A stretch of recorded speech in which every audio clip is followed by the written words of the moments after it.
travel with me. Hey fellow humans, Mina here. Hope you can hear me over the little waterfall. It's not really a waterfall. Oh my god, there's 50 bajillion mosquitoes that I am walking through right now. I thought they were gone. I thought murder heat was over, which is hi. Annyeong. Okay. So yeah, we're done with the 50 bajillion mosquitoes. Good. So, welcome back to another walk and talk video. I hope you enjoyed reading the short story, which will forever now be linked in the comments down below. I'm at a very public place right now, so I'm gonna get a lot of stares probably. I'm at a place called Lake Park because it's a park with a lake. And anyway, wait, no, you can't get it from this angle. It's my favorite part in town, by the way. I actually just came from a full day of photo shoot. My friend is a photographer and he does amazing shit. And so I hired him to take a new outfit photo and just photos for social media in general. So, oh Jesus, people over there. Awesome. Like a Jehovah's Witness or Mormons or something. Anyway, they're doing something. So I hired him for that. I'll be sharing them on Instagram and stuff. Like I said, busy area. I'll be sharing them. So be on the lookout for that. He's got to edit them and stuff first. So yeah, anyway, getting off track. So many things going on. Oh yeah, my short story will be linked in the description down below. If you would like to read it, it'll be free. It'll forever remain free. It's true events that happened to me, as insane as they are. It happened. So yeah, anyway, intro aside, the topic of this week's video is catfishing. I mentioned way back in some other video that bathroom that I honestly don't recall which one. It was like last year probably. I mentioned that South was written as a short South the inspiration was, it was a comic, and then that comic, hold on, we're gonna wait a hot second across. So that dude, he's just gonna keep, well, we can keep on in the background. I mentioned that it used to be a comic, and that it was actually originally inspired by sort of a real life event. Well, not the story itself, but like the character Mina came to be was because I catfished someone. We're actually really good friends now in real life, as there's no cars, we're just gonna run. We're actually really good friends now in real life. She knows who I am, real name and everything. Back then she didn't. Book's actually dedicated to her, because as I said in the dedication, South, by the way, my book that's out now and stuff, it's dedicated to her, because without her there would be no South. So I'm going to talk about that story today. It's not exactly writing related, but it's a fun story time video, because let's make me look like an absolute idiot. Oh my god, it's a phone booth. No, it's not a phone booth. Well, it is, but it's decorated. I'm gonna show it to you. This, I actually quite like this. Look at this trick-or-treat phone booth with like a pumpkin kind of thing. It's actually really dope. I take a picture, but that would mean I have to stop recording and restart recording, and I just don't want to do that. So this is actually pretty cool. So we're just gonna like look at this. Trick or treat. It's Halloween month. It's spooky month. Yay. I actually really like that. Anyway, I thought I'd do a story time because it's technically the birth of Minami, who later became her own character in South.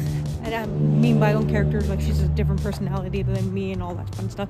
The name stayed, a few elements survived, but basically, here's the story. I'm gonna bring a little nostalgia in for you. There's a boat. I'm gonna bring a little nostalgia for you for a second, unless you haven't heard of this, then I guess it's not nostalgia. Do y'all remember Neopets? I was an avid user of Neopets. If you don't know what it is, it's essentially a website where you adopt a pet, like some fantasy pet thing, and then you take care of it. I actually still play it to this very day, mostly out of nostalgia. But yeah, mostly only during Christmas because they have a cool event. But otherwise than that, I've never walked up this road. So I don't know where we're going. I think I know where we are though. Anyway, Neopets. I was playing Neopets, right? And this was like way back in the day. And my parents were like, because I just got like access to a computer. And they're like, oh my God, you gotta protect yourself online. There's like predators and all of this scary stuff online. And I'm like, good. I don't wanna get involved with all of that. So, I created online identity of sorts, you know, to protect myself, right? I was like, okay, I'm just gonna pretend I'll be Japanese online because why not? You know, total weeb at the time. There's a car coming, so we can't cross. So I was like, okay, I'm gonna, what's a cool name? And I was like, I was listening to this band called Tumix, and the main lead girl singer, her name was Minami. So I was like, okay, I really like that name. I didn't know shit about Japan at the time, by the way. But so I took that name, and I mentioned how Minami got her name in another video, which I do remember, and if I remember, I will link it somewhere, wherever. Pretty Bakery. So yeah, that's where the name came from. So I was like, I'm Minami Kyuki, and I'm from Japan, and I'm from, I have a cousin. It's not had, he's still alive. I have a cousin who lives in Japan, and he lives in Kobe, Japan. It's like around Kyoto, Osaka, and around that area. So I was like, okay, that's where she's from. And okay, and that was it. That's the basic info that I had. So if anyone talked to me, it'd be like, this, I am Minami. Like, I'm not me. So I didn't really interact with people at the time, but here's where Neopets come back in.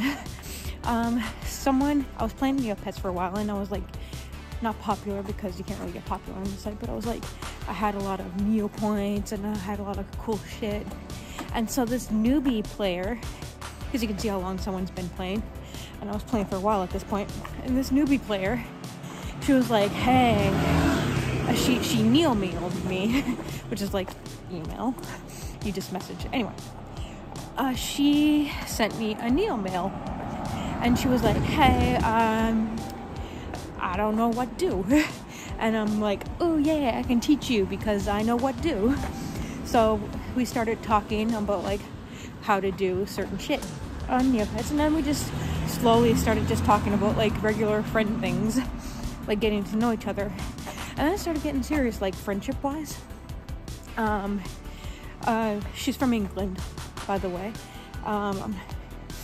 But that's all I'll say. If you read the dedication of my book, you'll know her name. But otherwise than that, I'm just gonna say her name. Her name is Leah, and she's from England, and that's it. But anyway, so eventually we started becoming more friends on Neopets, and then MSN was introduced, and so we switched off of MSN into, switched off Neopets to MSN, and we started talking. And this is how it sort of interlines with this music coming from there. I don't know what that is. Anyway, this is how the writing aspect is involved, and the catfish, because you will see why. So this is going to be a hella rambling video. So anyway, we were talking, and then we started to get to know each other. And in this process, my mind was like, because I told her like my parents were Canadian, but in my dumbass mind, I'm like, well, how can my parents be Canadian, because I was telling her, you know, about my family, if I'm Japanese? Here's where the fun stuff cousins. I told her I was adopted. And, oh boy, we go down a rabbit hole now. So the more we get to know each other, the more I fabricate my life in Japan. And I was like, well, why, if I was adopted, why wouldn't I have been adopted by a family member in Japan? And do you remember when I said Self used to be a comic called Silent Tears? That story. This is where it all comes. You can watch that video wherever I decide to link it. Anyway, something smells great, by the way. It's like something burning. I'm a bit of a pyro, so I like smoking and fire and stuff. And this is a literal dump behind me, so it could be there. I don't know. Anyway, so we started like really getting close as friends, and we would tell all these stories, and I'd be like, if my family in Japan didn't adopt me, why didn't they? And my immediate very logical solution was, they all dead. And how did they all die? Well, you can watch the animatic that I did in Silent Tears Cringe, but this time it's animated version. Well, it's a little different in the one in that video because I changed the story later. But the original story was that I told her the reason why I didn't have any family in Japan. I don't know why I got this convoluted. Anyway, I told her that I was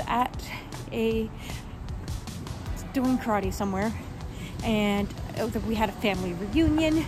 The whole family was visiting, and some dude had a cigarette and was walking by the house, and he like flicked it, and like the house caught fire and everyone died. Morbid, right? Hella morbid. Anyway, she bought this. I don't know why. I bought it at the time. I remember typing to her, and it was like, it happened near when it was supposed to be my birthday. Well, I told her my real birthday, but the fake fire burning shit happened around then, and she was like, I was like, they died right before my birthday, and she was like, you didn't get to spend one last birthday with them? I'm like, no. And I'm like, she's like, I'm crying. I'm like, me too. And I was like so invested that I was actually like upset about this non-existent family. But like, I told her everything about me. Like, every personality thing was true. It's just I just made this whole convoluted story as to why I'm Japanese and my parents and family members are not, and why I didn't have any family in Japan. Crazy shit, right? I was really young, by the way, so this all made sense. I was like, I'm protecting myself online. My parents said, I don't know why. For the life of me, I decided to.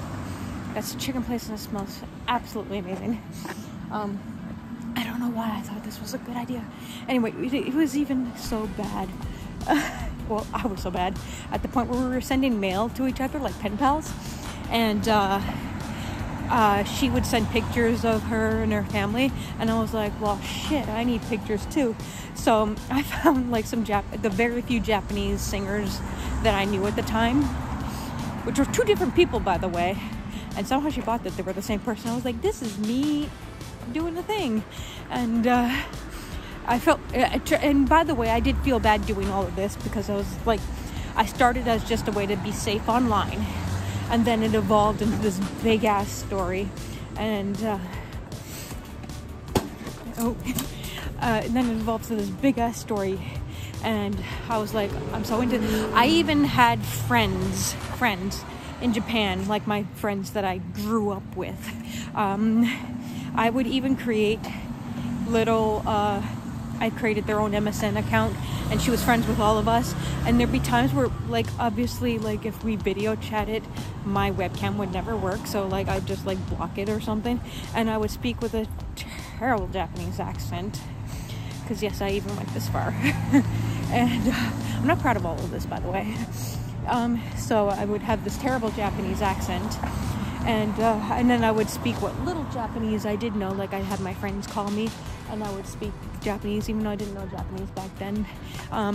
Knowing what I know now, I butchered everything. Pronunciation was absolutely horrendous, but I couldn't speak Japanese back then as opposed to now, so yeah. Anyway, that's this little barbecue place, and it also smells delicious. Am I hungry? No, I just ate, but does it mean that I want more food? Absolutely. But anyway, we got a story to tell of all the stupid shit I did. We're just laying it out there for the internet, I guess. Sorry for the sniffing. It's slightly chilly out, and when it's slightly chilly, my nose tends to run, and that's gross. And anyway, so yeah, when we'd have video chats with like the webcam wouldn't work, and sometimes I'd have my friend, to make believability, I would have 2 different MSN accounts open. I don't know how I managed to do that, but anyway, I'd type to her with one, and I'd type with my friend on the other, to be like he's a real person, my friend's a real person. The lengths I went to make her believe that I was this Japanese person is stupidly outstanding. And it literally started out innocent. Like, yeah, it's fine that I said I was Japanese just to protect my real identity.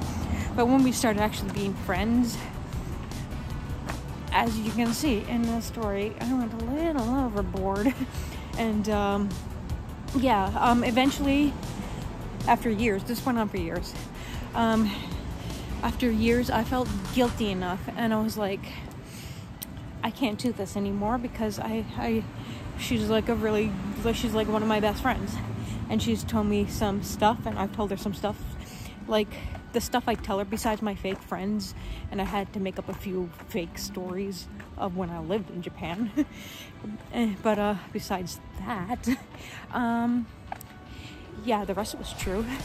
But anyway, I eventually came clean and told her, and she was obviously rightfully pissed, as she should be. And it was very upsetting for both of us, because I was losing like a really good friend. Excuse me. And anyway, we stopped talking for a while, understandably, because I just like ruined this girl's life, I guess. But years later, found her through Facebook, and then I wrote this big apology, and I was like, I hope you understand why I did it. And she's cool with it now, and we've had, she's seen this face that you're all seeing right now. She knows I ain't Japanese. I ain't Asian. Obviously, I'm like super white. So she knows my name's not Minami. She knows Mina. She knows that my family isn't dead from a house fire. She knows the whole thing. She knows everything.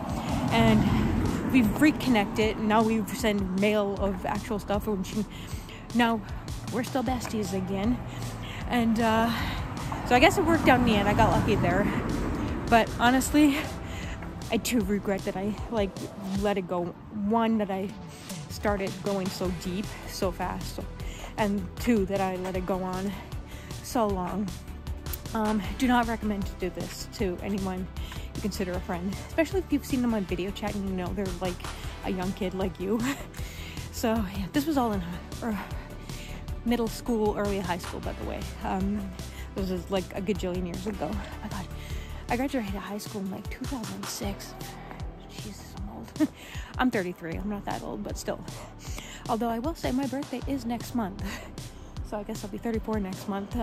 But anyway, all of this catfish story, this long ass, apparently 18 minutes so far video,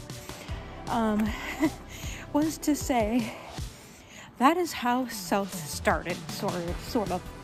It started off as me lying to another person to protect myself online, and then it eventually, all those stories that I told her eventually became the comic that was Silent Tears. And then eventually I decided there's a car behind me. That's not what I decided, but there is a car behind me. Okay, I got it in the past. I decided to write that story as a story and not as a catfish thing. And then I decided to change the story, which y'all know, mentioned that in previous videos, that it became South, but the only thing that survived from the original catfish story is that Minami's name, and the fact that she's Japanese, and that her entire family is dead, that she's the last of her bloodline, and the reason how she became the last surviving member is vastly different from a cigarette house fire. Read the novel to find out how, but pretty much that's all that survived. She became a completely different character. She became her own character, and yeah, so that's how I catfished one of my closest friends, and many years down wrote a novel that doesn't resemble the story anymore, but that's how it got me into creativity, writing stuff. Anyway, hope y'all enjoyed that. What do you think of my dumbass actions? Feel free to insult me and critique me in the comments down below, because I deserve them for that. Have you ever catfished anyone? Or have you ever been catfished? Also, let me know in the comments down below. And I realized, was it kind of sunny when we started this walking thing? Because it's not anymore. Yeah, anyway. Speaking of said novel, it is now my debut LGBT plus novel. It is now called South. Completely different. It's less dark. There's some dark scenes, yeah, but it's much better. Anyway, if you want to read more about South, you can do so. Links to any story you can possibly think of are in the comments down below. And you can get paperback, ebook, hardback, any version you want. I appreciate every review on Amazon and or Goodreads. It helps an author out. So yeah, anyway, that's all I gotta say for now. Sorry, this is one hell of a long video. I really rambled on this one, but I hope you enjoyed it. So that's all I gotta say for now. If you want to keep hearing more about South and maybe some other stupid story times, be sure to follow me on all your favorite socials. Links below. Stay safe and take care. Bye.